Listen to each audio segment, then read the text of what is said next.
عزیزان گرامی قدر، مصطفیٰ کریم صلی اللہ تعالی علیہ وآلہ وسلم اللہ رب العالمین حکم الحاکمین کے آخری نبی، آخری پیغمبر بن کر اس دنیا کے اندر تشریف لائے۔ مشرکین مکہ، کفار مکہ کی بے پناہ مخالفت اور ان کی ایذا رسانی نبی کریم صلی اللہ تعالی علیہ وآلہ وسلم کو، اور جو لوگ آقا دو جہاں صلی اللہ تعالی علیہ وآلہ وسلم کا کلمہ پڑھ کر مسلمان ہوتے، دائرہ اسلام میں داخل ہوتے، ان کو اس کا سامنا کرنا پڑتا۔ آقا دو جہاں صلی اللہ تعالی علیہ وآلہ وسلم نے جب اعلان نبوت فرمایا، لوگوں نے اسلام قبول کرنا شروع کیا، آقا دو جہاں صلی اللہ تعالی علیہ وآلہ وسلم ایک صحابی رسول حضرت ارقم کے گھر ان تمام صحابہ کرام کو جمع فرماتے اور وہاں دین کی تبلیغ کا کام جو ہے وہ جاری رہتا۔ نئے مسلمان ہونے والے جو صحابہ کرام وہ اس دار ارقم میں جمع ہوتے اور نبی کریم صلی اللہ تعالی علیہ وآلہ وسلم ان کو دین کے احکامات سکھاتے، اسلام کی تعلیمات سکھاتے۔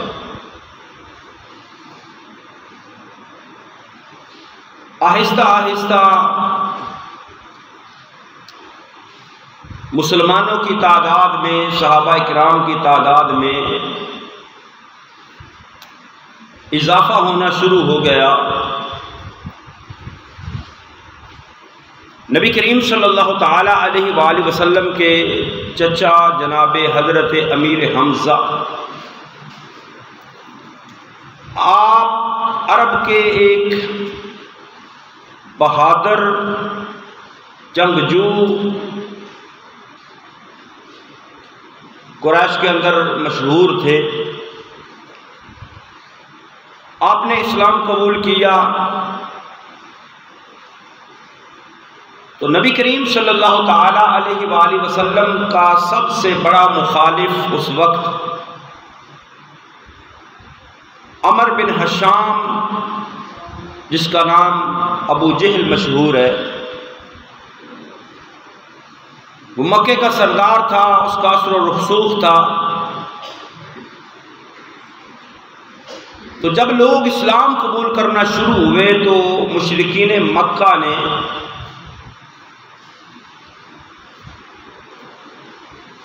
ان پر جب ظلم و ستم کے پہاڑ توڑے، لیکن لوگ جو اسلام قبول کر جاتے، جو کلمہ پڑھ دیتے، جو چہرہ مصطفیٰ صلی اللہ تعالی علیہ وآلہ وسلم کے دیوانے اور گرویدہ ہو جاتے، وہ ظلم و ستم تو برداشت کر لیتے، لیکن دین اسلام کسی بھی صورت چھوڑنے کو تیار نہ ہوتے۔ تو مشرکین مکہ نے، کفار مکہ نے ایک پروگرام بنایا کہ ہماری تمام تر کوششوں کے باوجود ہم اسلام کو پھیلنے سے، اسلام کو بڑھنے سے روک نہیں رہے، ہم اس مقصد میں کامیاب نہیں ہو رہے، کیوں نہ ایسا کیا جائے کہ نعوذ باللہ رسول اللہ صلی اللہ تعالی علیہ وآلہ وسلم کو قتل کروا دیا جائے، ان کا کام تمام کروا دیا جائے۔ تو جب نعوذ باللہ محمد نہیں رہیں گے تو پھر کون ان کا کلمہ پڑھنے والا ہوگا، کون ایک رب کو ماننے والا ہوگا؟ اس منصوبے کے تحت انہوں نے ایک میٹنگ بلائی، ایک اجلاس بلایا، اور اس کے اندر یہ مشورہ کر کے یہ فیصلہ کیا کہ کوئی ایسا شخص ملے جو نعوذ باللہ محمد صلی اللہ تعالیٰ علیہ وآلہ وسلم کا سر تن سے جدا کر دے، کیونکہ مصطفیٰ کریم صلی اللہ تعالیٰ علیہ وآلہ وسلم کی بارگاہ میں جو بھی جاتا، جو بھی مصطفیٰ کریم صلی اللہ تعالیٰ علیہ وآلہ وسلم کا کلام سنتا،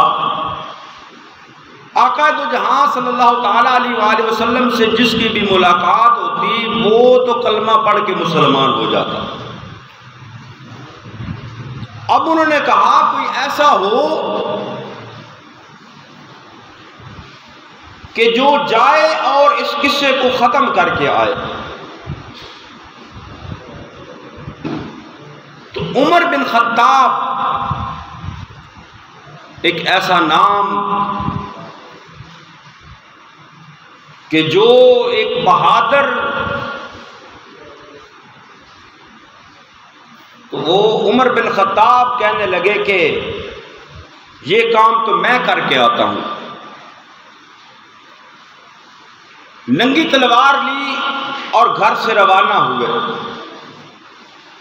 ادھر وہ گھر سے روانہ ہوئے، ادھر مصطفیٰ کریم صلی اللہ تعالی علیہ وآلہ وسلم کی زبان اقدس پر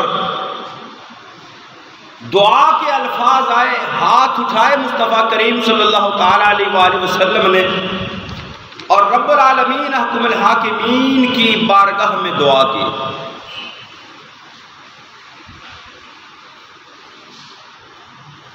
ترمذی شریف کے اندر حدیث مبارکہ ہے، دیگر کتب احادیث کے اندر بھی آقا دو جہاں صلی اللہ تعالی علیہ وآلہ وسلم نے دعا کی، اللہم اعز الاسلام بأحب هذین الرجلین الیک بأبی جہل او بعمر بن الخطاب۔ یا ایک دوسرے الفاظ احادیث میں مذکور ہیں، آقا نے دعا فرمائی اللہم اعز الاسلام بعمر بن الخطاب او بعمر بن الحشام۔ اور ابن ماجہ کے اندر حدیث مبارکہ ہے کہ نبی کریم صلی اللہ تعالی علیہ وآلہ وسلم نے صرف حضرت عمر بن خطاب کا نام لے کر دعا کی، اللہم اعز الاسلام بعمر بن الخطاب خاصتا۔ آقا دو جہاں صلی اللہ تعالی علیہ وآلہ وسلم نے جب یہ دعا فرمائی، دعا کے لیے ہاتھ اٹھائے کہ یا اللہ یہ دو شخص ہیں جن کا عرب کے اندر اثر و رسوخ ہے، یہ دو شخص ہیں جن کا عرب کے اندر روب اور دبدبہ ہے، یہ دو شخص ہیں جن کی بہادری جو ہے وہ ایک مثال ہے۔ اے رب العالمین احکم الحاکمین، یہ اسلام لانے والے کمزور ہیں، غریب ہیں۔ اے رب العالمین احکم الحاکمین، اگر تو اسلام کی عزت چاہتا ہے، اے اللہ اگر تو چاہتا ہے کہ اسلام دنیا کے اندر پھلے پھولے، تو پھر ان دو شخصوں میں سے کسی ایک کو اسلام کی دولت عطا فرما دے۔ عمر بن خطاب کو اسلام کی دولت عطا فرما دے یا عمر بن حشام کو اسلام کی دولت عطا فرما دے۔ اب پہلا نام مصطفیٰ کریم صلی اللہ تعالی علیہ وآلہ وسلم کی زبان اقدس پر عمر بن خطاب کا آتا ہے، تو رب العالمین احکم الحاکمین نے حضرت عمر بن خطاب کی قسمت کو بدل دیا۔ وہ گھر سے اس ارادے سے نکلے کہ میں رسول اللہ صلی اللہ تعالی علیہ وآلہ وسلم کا سر قلم کر کے آؤں گا، نعوذ باللہ۔ راستے میں اپنی بہن کا گھر پتہ چلا کہ میری بہن اور بہنوئی بھی اسلام قبول کر چکے ہیں، تو حضرت عمر غصے کے اندر، تلوار ننگی ہاتھ میں ہے، تو جا کر پہلے بہن کا دروازہ کھٹکھٹایا، کہنے لگے کہ ادھر تو بعد میں جاؤں گا، پہلے اس کا کام تمام کر کے جاؤں۔ تو وہ بہن بھی تو عمر بن خطاب کی تھی، اور پھر اس کے سینے میں اسلام کی شمع روشن ہو چکی تھی۔ ایک صحابی رسول حضرت خباب ان کو قرآن کی تعلیم دے رہے تھے۔ حضرت عمر یہ اسلام قبول کرنے سے پہلے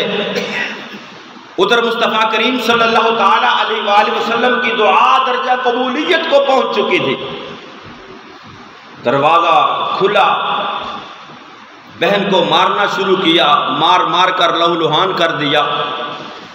آپ کی بہن کہنے لگی، اے عمر، مار مار کر میرے جسم سے جان تو نکال سکتا ہے، لیکن میرے دل سے ایمان نہیں نکال سکتا۔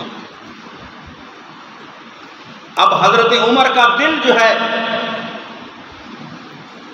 وہ نرم ہوا،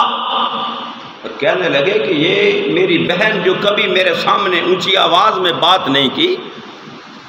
آج اس طرح مضبوطی کے ساتھ میرے سامنے کھڑی ہے۔ تو کہنے لگے کہ وہ جو تم پڑھ رہے تھے وہ مجھے بھی سناؤ۔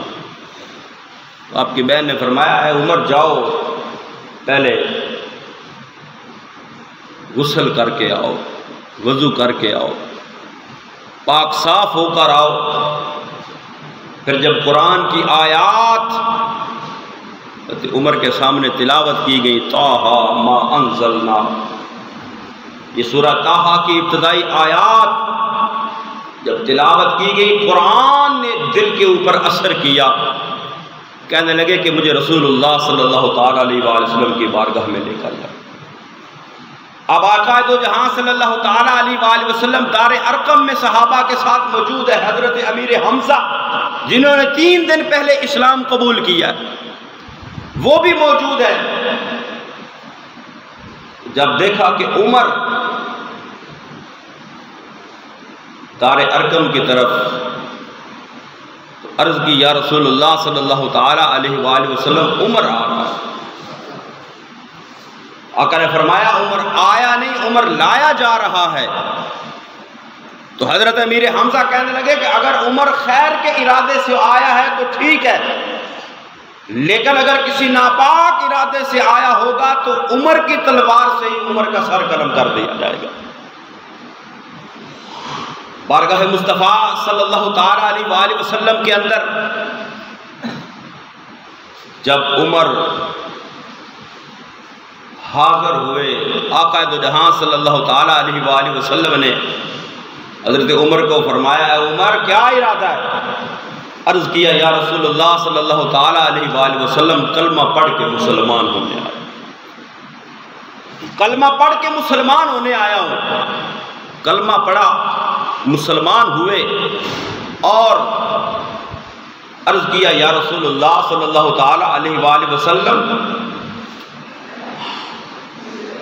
کیا ہم حق پر نہیں؟ آقا دو جہاں صلی اللہ تعالیٰ علیہ وآلہ وسلم نے فرمایا، بلا والذی نفسی بیدہ انکم علی الحق ان متم و ان حییتم۔ آقا نے فرمایا، اے عمر، ہم زندہ رہیں یا دوسری صورت میں بھی ہم ہمیشہ حق پر ہیں۔ تو عرض کیا، یا رسول اللہ صلی اللہ تعالیٰ علیہ وآلہ وسلم، عمر کے اسلام قبول کرنے سے پہلے بھی چھپ کر اللہ کی عبادت کی جائے، اور عمر کے اسلام قبول کرنے کے بعد بھی چھپ کر اللہ کی عبادت کی جائے، ایسا نہیں ہو سکتا۔ نبی کریم صلی اللہ تعالیٰ علیہ وآلہ وسلم کو ساتھ لیا، صحابہ کو ساتھ لیا۔ آقا دو جہاں صلی اللہ تعالیٰ علیہ وآلہ وسلم کے صحابہ کی 2 صفیں بنی، 2 قطاریں بنی، ایک کے سامنے حضرت عمر بن خطاب ہیں اور ایک کے سامنے حضرت امیر حمزہ ہے۔ فرماتے ہیں کہ دیکھتے ہیں آج کون روکتا ہے ہمیں سین کعبہ میں اللہ کی عبادت کرنے سے۔ تو حضرت عبداللہ ابن مسعود مجمع کبیر کے اندر بیان کرتے ہیں کہ جب حضرت عمر نے اسلام قبول کیا تو اللہ نے ہمیں فتح عطا فرمائی۔ ان کان اسلام عمر لفتحا، عمر کے اسلام قبول کرنے سے اللہ نے ہمیں فتح عطا فرمائی۔ وَإِمَارَتُهُ لَرَحْمَةً، اور آپ کی امارت جو ہے، وہ خلافت جو ہے، سرداری جو ہے، وہ ہمارے لیے رحمت ہے۔ وَاللَّهِ مَا اسْتَطَعْنَا أَن نُّصَلِّي بِالْبَيْتِ، فرماتے ہیں ہم میں استطاعت نہیں تھی، طاقت نہیں تھی کہ ہم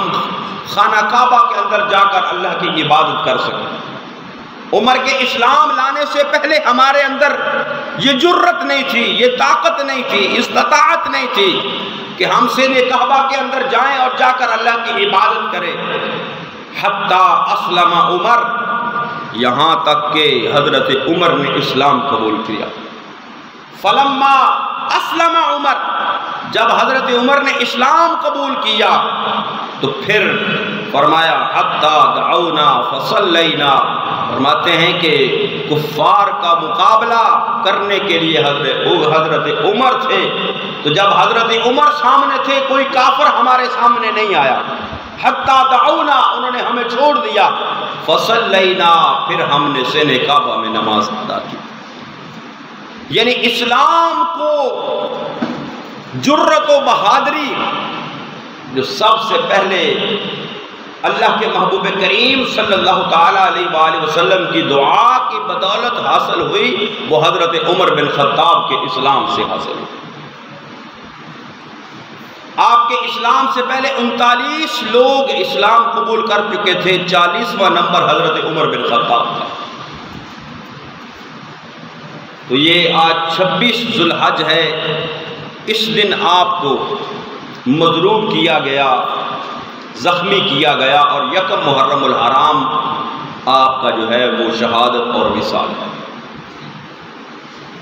تو ہم اہل سنت و جماعت، میں پہلے بھی عرض کرتا ہوں کہ ہم مصطفیٰ کریم صلی اللہ تعالیٰ علیہ وآلہ وسلم کی ہر نسبت کا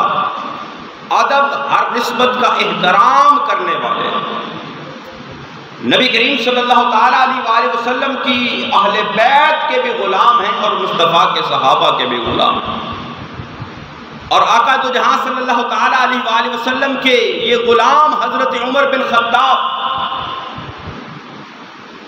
نبی کریم صلی اللہ تعالیٰ علیہ وآلہ وسلم کے صحابی، یہ کوئی عام صحابی نہیں،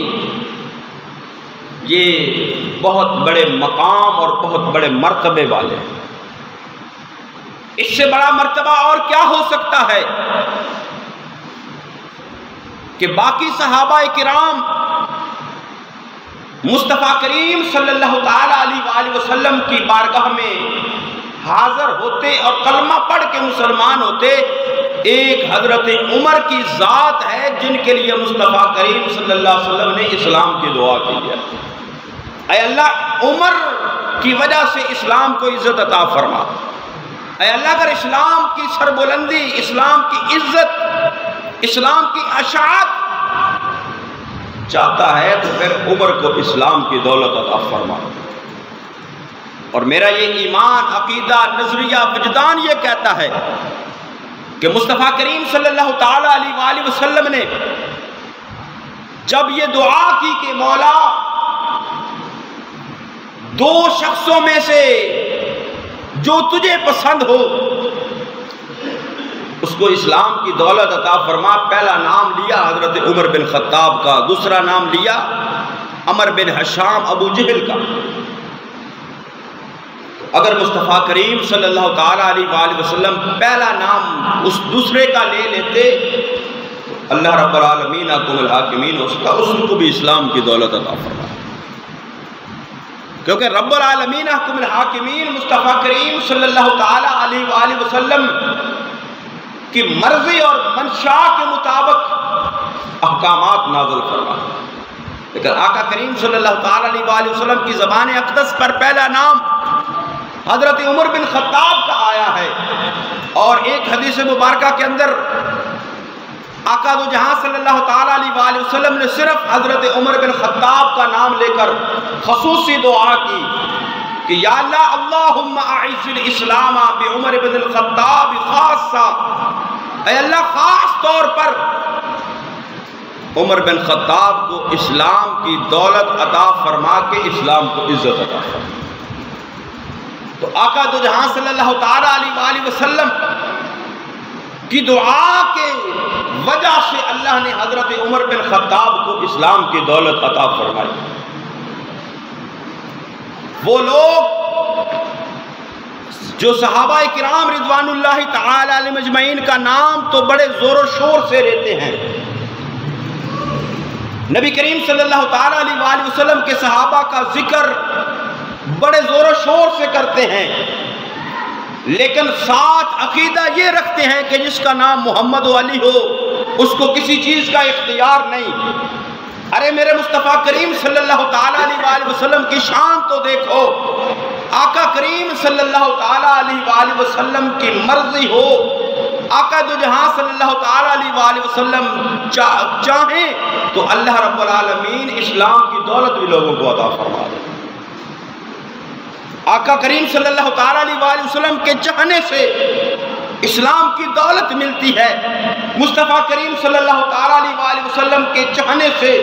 دوران نماز قبلہ تبدیل ہوتا ہے۔ ارے میرے محبوب کریم صلی اللہ تعالیٰ علیہ وآلہ وسلم کی شان و عظمت تو بڑی بلند ہے، میرے محبوب کریم صلی اللہ تعالیٰ علیہ وآلہ وسلم کا مقام تو بڑا عرفہ والا ہے۔ اللہ رب العالمین میرے محبوب کریم صلی اللہ تعالیٰ علیہ وآلہ وسلم کی رضا چاہتے ہیں، جو میرا محبوب چاہتا ہے رب دنیا کے اندر بھی وہ کرتا ہے۔ جب قیامت کا دن ہوگا جو میرا محبوب چاہے گا رب العالمین قیامت والے دن بھی محبوب کو راضی کرے گا، قیامت والے دن بھی محبوب کی رضا محبوب کی مرضی چلے گی، کیونکہ ساری کائنات رب کی رضا چاہتی ہے لیکن رب مصطفیٰ کی رضا چاہتا ہے، رب مصطفیٰ کی رضا چاہتا ہے۔ ارے آقا کی شان تو بڑی بلند و بالا ہے، بڑی عرفہ و اعلیٰ ہے۔ حضرت عمر بن خطاب اس ہستی کا نام ہے کہ جن کی مرضی کے مطابق، جن کی خواہش کے مطابق اللہ رب العالمین نے قرآن میں آیات نازل فرمائی۔ آقا کی شان تو بڑی بلند ہے، آقا کا مقام تو بڑا بلند ہے۔ حضرت عمر بن خطاب کی مرضی، حضرت عمر بن خطاب کی خواہش، رب العالمین حکم الحاکمین نے ان کی خواہش کو قبول کر کے قرآن میں احکامات نازل فرمائے، قرآن کے اندر احکامات نازل فرمائے۔ یہ مقام ابراہیم پر جا کر جو لوگ حج و عمرہ پہ جاتے ہیں، اللہ رب العالمین حکم الحاکمین ہم سب کے مقدر میں یہ سفر فرمائے، ہم سب کو حج و عمرہ کی سعادت نصیب فرمائے۔ مقام ابراہیم پر حکم ہے کہ وَاتَّخِذُوا مِن مَقَامِ إِبْرَاهِيمَ مُصَلًّى، کہ وہاں پر نماز ادا کرو، وہاں پر نفل ادا کرو۔ یہ کس کی خواہش تھی؟ یہ خواہش تھی حضرت عمر بن خطاب۔ حضرت عمر بن خطاب کی خواہش پر یہ حکم نازل ہوا۔ مسلمان عورتیں پردے کے حکم سے پہلے جب گھر سے باہر نکلتی تو پردے کا اس طرح کا اہتمام نہیں تھا ہوتا، تو حضرت عمر بن خطاب کی خواہش پر اللہ نے پردے کے احکامات کو نازل کیا۔ حضرت عمر بن خطاب کا یہ مقام ہے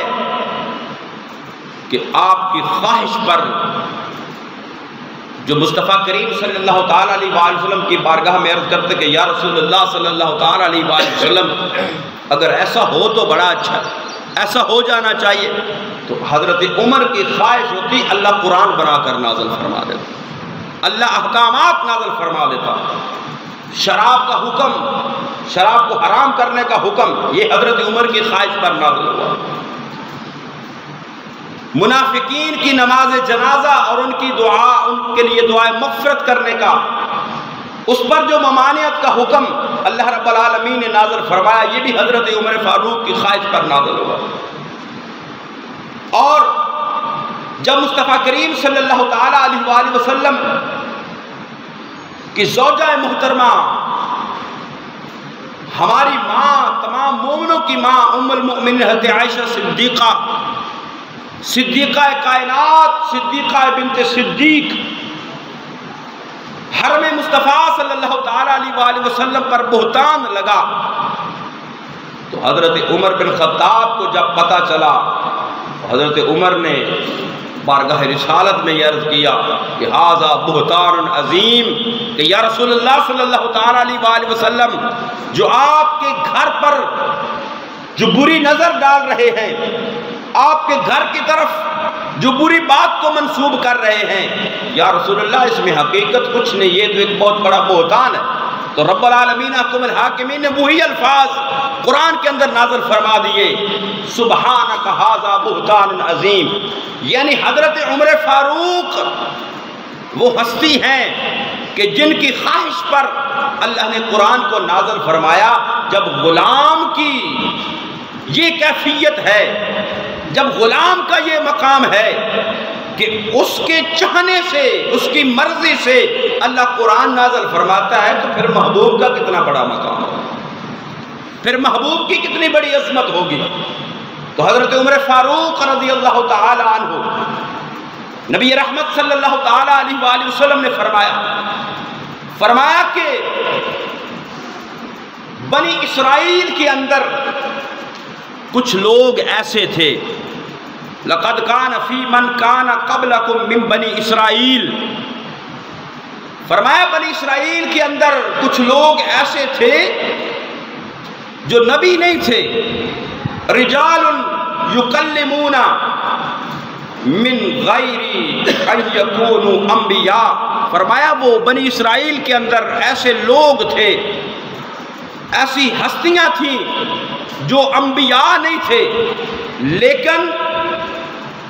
فرشتے ان سے کلام کرتے تھے، فرشتے ان سے کلام کرتے تھے۔ فرمایا فَإِن يَكُن مِّنْ أُمَّتِي مِنْهُمْ أَحَدٌ فَعُمَرٌ، فرمایا اگر اس کیفیت کا کوئی مالک میری امت کے اندر ہے تو اس کا نام ہے عمر بن خطاب، یعنی جن سے فرشتے کلام کرتے ہیں۔ بنی اسرائیل کے اندر ایسے لوگ تھے، نبی نہیں تھے، لیکن ان کا مقام یہ تھا اللہ کی بارگاہ کے اندر کہ فرشتے ان کے ساتھ کلام کرتے تھے، فرشتے ان کے ساتھ کلام کرتے تھے۔ فرمایا میری امت کے اندر اگر کوئی ایسا شخص ہے تو اس کا نام ہے عمر بن خطاب رضی اللہ۔ اور حضرت عمر بن خطاب رضی اللہ تعالی عنہ، ان کا مقام کتنا ہے، مصطفیٰ کریم صلی اللہ تعالی علیہ وآلہ وسلم پر خود کو نچھاور کتنا کر دیا، اپنی مرضی مصطفیٰ کے تابع کتنے کر دی، اسلام کو کس طرح سے پھر اپنا لیا کہ آقا دو جہاں صلی اللہ علیہ وسلم نے ارشاد فرمایا کہ نبوت مجھ پر ختم ہے، اللہ نے مجھ پر نبوت کو ختم کر دیا ہے، میرے بعد کائنات کے اندر کوئی بھی نبی نہیں آ سکتا، کائنات کے اندر کوئی بھی نبی مصطفیٰ کریم کے بعد نہیں آ سکتا۔ مصطفیٰ کریم صلی اللہ تعالی علیہ وآلہ وسلم خاتم النبیین ہے، نبوت مصطفیٰ کریم صلی اللہ تعالی علیہ وآلہ وسلم پر ختم ہے، نبوت کا دروازہ مصطفیٰ کریم صلی اللہ تعالی علیہ وآلہ وسلم پر بند ہے۔ فرمایا اگر میرے بعد نبوت کا سلسلہ چلنا ہوتا، جس طرح اللہ رب العالمین حکم الحاکمین حضرت آدم علیہ نبینا علیہ السلام سے سلسلہ نبوت کا آغاز فرمایا، انبیاء دنیا کے اندر تشریف لاتے رہے، اپنے اپنے وقت کے مطابق، اللہ کے حکم کے مطابق سلسلہ چلتا رہا چلتا رہا چلتا رہا، حتیٰ کہ آقا دو جہاں صلی اللہ تعالی علیہ وآلہ وسلم پر نبوت کا سلسلہ ختم ہو گیا۔ اب قیامت تک کوئی اور نبی نہیں آئے گا، اور جو مصطفیٰ کریم صلی اللہ تعالی علیہ وآلہ وسلم کے بعد کسی بھی طرح نبی ہونے کا دعویٰ کرے وہ جھوٹا ہے، لعنتی ہے، دجال ہے، کذاب ہے۔ جس طرح کسی سچے نبی کا انکار کرنا کفر ہے، سچے نبی کا انکار کرنا، سچے نبی کو نبی نہ ماننا، یہ کفر ہے۔ اسی طرح مصطفیٰ کریم صلی اللہ علیہ وسلم کے بعد کسی کو نبی ماننا یہ بھی کفر ہے، کیونکہ مصطفیٰ کریم صلی اللہ علیہ وسلم کے سر پر اللہ نے ختم نبوت کا تاج سجا کر بھیجا، تو فرمایا یہ نبوت کا سلسلہ تو مجھ پر ختم ہو گیا، انا خاتم النبیین لا نبی بعد، فرمایا میرے بعد کوئی نبی دنیا کے اندر نہیں آئے گا۔ لیکن فرمایا اگر یہ سلسلہ چلتا، میرے بعد کسی اور نبی نے آنا ہوتا، تو آقا دو جہاں صلی اللہ علیہ وسلم نے فرمایا لو کان نبی بعدی لکان عمر بن الخطاب، فرمایا اگر میرے بعد کوئی نبی آ سکتا ہوتا تو وہ نبی عمر بن خطاب بن گیا۔ یعنی جو صفات انبیاء والی تھی وہ اللہ نے صفات حضرت عمر بن خطاب کو عطا فرمائی، لیکن فرمایا میرے بعد کائنات کے اندر کوئی نبی نہیں آ سکتا، اور حضرت عمر وہ ہیں کہ آقا دو جہاں صلی اللہ تعالی علیہ وسلم نے ارشاد فرمایا انی لانظر الی شیاطین الانس والجن قد فروا من عمر، ترمذی شریف کی حدیث مبارکہ کے الفاظ۔ آقا دو جہاں صلی اللہ علیہ وسلم نے فرمایا میری عمر کا وہ مقام ہے، میری عمر کا وہ مرتبہ ہے، میرا عمر ایمان میں اتنا کامل ہے کہ جنوں انس کے شیاطین میرے عمر سے دور بھاگتے ہیں، جنوں انس کے شیاطین میرے عمر سے قد فروا من عمر، میرے عمر سے دور بھاگتے ہیں۔ یہ حدیث مبارکہ کو ذہن میں رکھیں۔ آج کے دور میں اگر کوئی حضرت عمر بن خطاب کے نام سے جلتا ہے، آج کے دن بھی اگر کوئی حضرت عمر بن خطاب کے نام کو اچھے الفاظ کے ساتھ یاد نہیں کرتا، آج بھی اگر کوئی حضرت عمر بن خطاب کے بارے میں زبان درازی کرتا ہے تو وہ اس حدیث مبارکہ کی روشنی میں انسان نہیں ہو سکتا، مسلمان نہیں ہو سکتا، بلکہ وہ فرمایا شیاطین الانس والجن، وہ انسانوں میں سے شیطان تو ہو سکتا ہے، انسان نہیں ہو سکتا جو حضرت عمر کے بارے میں زبان درازی کرے، کیونکہ حضرت عمر کا وہ مقام اور مرتبہ ہے کہ مصطفیٰ کریم صلی اللہ تعالی علیہ وآلہ وسلم پر اپنا سب کچھ قربان کر دیا۔ آقا دو جہاں صلی اللہ تعالی علیہ وآلہ وسلم کے ساتھ پھر ایسا ساتھ نبھایا، آقا دو جہاں صلی اللہ تعالی علیہ وآلہ وسلم کے ساتھ ایسا ساتھ نبھایا پھر کہ آقا دو جہاں صلی اللہ تعالی علیہ وآلہ وسلم کے ہمیشہ ساتھ رہے، اور آقا جب اس دنیا سے پردہ فرما گئے تو پردہ فرمانے کے بعد بھی مصطفیٰ کریم صلی اللہ تعالی علیہ وآلہ وسلم نے حضرت عمر کے ساتھ کو ساتھ رکھا، اور حضرت عمر جن کی شہادت کی خبریں مصطفیٰ کریم صلی اللہ تعالی علیہ وآلہ وسلم نے اپنی حیات طیبہ میں عطا فرما دی تھی، اور حضرت عمر جن کو جنت کی بشارت مصطفیٰ کریم صلی اللہ تعالی علیہ وآلہ وسلم نے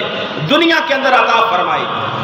جن کی شہادت کی بشارت مصطفیٰ کریم صلی اللہ تعالی علیہ وآلہ وسلم نے دنیا کے اندر عطا فرمائی۔ حضرت انس بن مالک بیان کرتے ہیں کہ آقا دو جہاں صلی اللہ تعالی علیہ وآلہ وسلم اپنے غلاموں کے ساتھ، حضرت ابو بکر ہیں، حضرت عمر فاروق ہیں، حضرت عثمان غنی ہیں رضوان اللہ تعالی مجمعین، احد پہاڑ پر تشریف فرما ہوئے۔ جب احد پہاڑ وجد میں آیا، حرکت میں آیا، تو نبی کریم صلی اللہ تعالی وسلم نے فرمایا اسبت احد، اے احد ساکن ہو جا، ٹھہر جا، فَإِنَّمَا عَلَيْكَ نَبِيٌّ وَصَدِيقٌ وَشَهِيدَانِ، فرمایا احد تجھے پتہ نہیں تیرے اوپر کون ہے، ایک نبی ہے، ایک صدیق ہے، اور دو شہید ہیں، دو شہید ہیں۔ یعنی حضرت عمر کی شہادت کی خبریں مصطفیٰ کریم صلی اللہ تعالی علیہ وآلہ وسلم نے دنیا کے اندر عطا فرما دی، اور حضرت عمر جب حضرت بکر صدیق کے بعد خلیفہ بنتے ہیں، حضرت بکر صدیق کے اس دنیا سے پردہ فرمانے کے بعد حضرت عمر خلیفہ بنتے ہیں، خلیفۃ المسلمین، امیر المومنین، خلیفہ دوئم، تو پھر حضرت عمر نے اسلام کا ڈنکا پوری دنیا کے اندر بجا۔ 22 لاکھ مربع میل پر اسلام کی حکمرانی اور اسلام کا جھنڈا لہرا دیا۔ یہ ہمارا ملک پاکستان ہے، اس کا جو رقبہ ہے وہ تقریباً 8 لاکھ مربع میل ہے، 7,96,096، تقریباً 8 لاکھ مربع میل ہے یہ ہمارا ملک پاکستان۔ تو اس سے 3 گنا بڑی سلطنت، 22 لاکھ مربع میل سے زیادہ جو ہے وہ رقبے پر اسلام کا جھنڈا لہرایا، اسلام کا پرچم لہرایا، اور اسلام کو اتنا فروغ دیا کہ انگریز مورخ یہ کہنے پر مجبور ہو گیا کہ اگر اسلام کو ایک اور عمر مل جاتا تو پھر پوری دنیا کے اندر اسلام کے سوا کوئی اور مذہب نہیں تھا۔ یعنی انگریز نے اس بات کو تسلیم کیا۔ انگریز مورخ نے یہ بات لکھی اپنی کتاب کے اندر کہ حضرت عمر بن خطاب رضی اللہ تعالی عنہ، جنہوں نے اسلام کو دنیا کے اندر اتنا پھیلایا، فرمایا اگر اسلام کو ایک اور عمر مل جاتا، ایک اور عمر مل جاتا تو پھر پوری دنیا کے اندر صرف اسلام ہی اسلام ہوتا، کوئی اور مذہب باقی نہ رہتا، کوئی اور مذہب باقی نہ رہتا۔ تو جب 26 ذی الحج کو ابو لولو فیروز نے دوران نماز آپ کو زخمی کیا زہر آلود خنجر سے،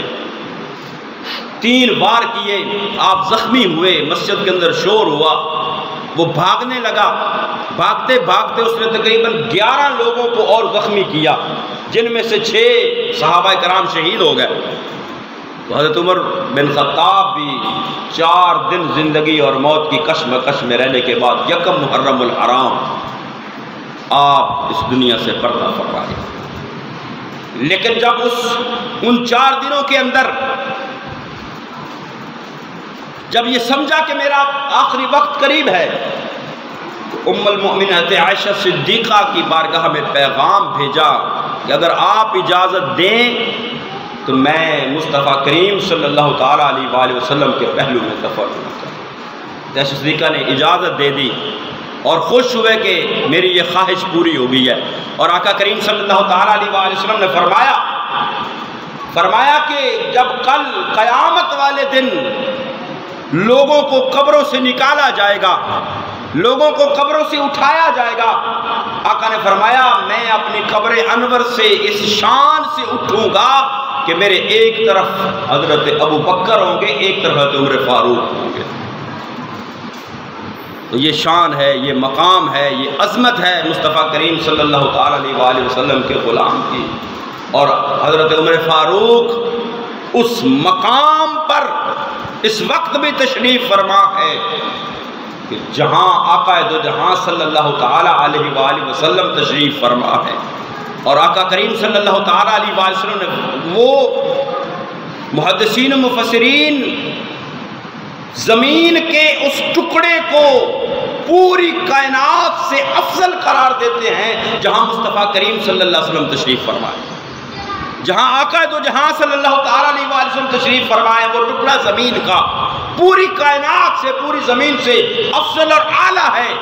کیونکہ وہاں آقا دو جہاں صلی اللہ تعالیٰ علیہ وآلہ وسلم تشریف فرمائے تو اسی ٹکڑے پر، اسی ٹکڑے کے اندر زمین کے اسی حصے پر حضرت ابو بکر بھی موجود ہے، حضرت عمر فاروق بھی موجود ہے۔